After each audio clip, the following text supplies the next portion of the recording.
In this video, I'm going to show you how to install and use BullX on mobile.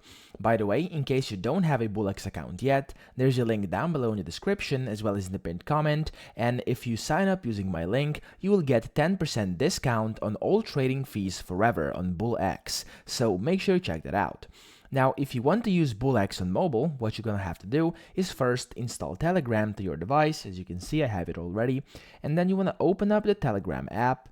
And in here, you want to search for the BullX bot. So just go to search up top right and search for the BullX bot, which is this bot over here, has a bit over 500,000 monthly users. Now, once you've done with that, you want to go in the menu bottom left and you want to click start the bot and log in.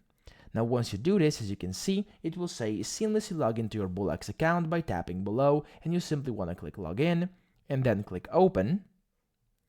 And then once you've done this, in just a few seconds, it's going to open up this BullX login page. There we go. And it's going to start connecting you to Telegram.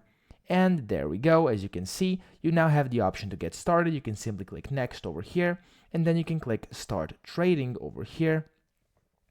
And in just a few seconds, you're gonna get inside the BullX. There we go. So we're now inside BullX, and you can then start using it just like you use it on your mobile, on your computer. So over here at the top right, you have the menu where you can see everything from new pairs, Pump Vision Explorer, automation, portfolio, etc. You have your referrals and airdrops down there, notifications, etc. So just like you would use it on your computer, you can use it on your mobile device as well. Just click on the top right where there's the menu, and then you can of course go to whichever part of Neo or BullX you would like. So that's pretty much it. I hope this video helped you out. If it did, please subscribe to the channel and help me out as well.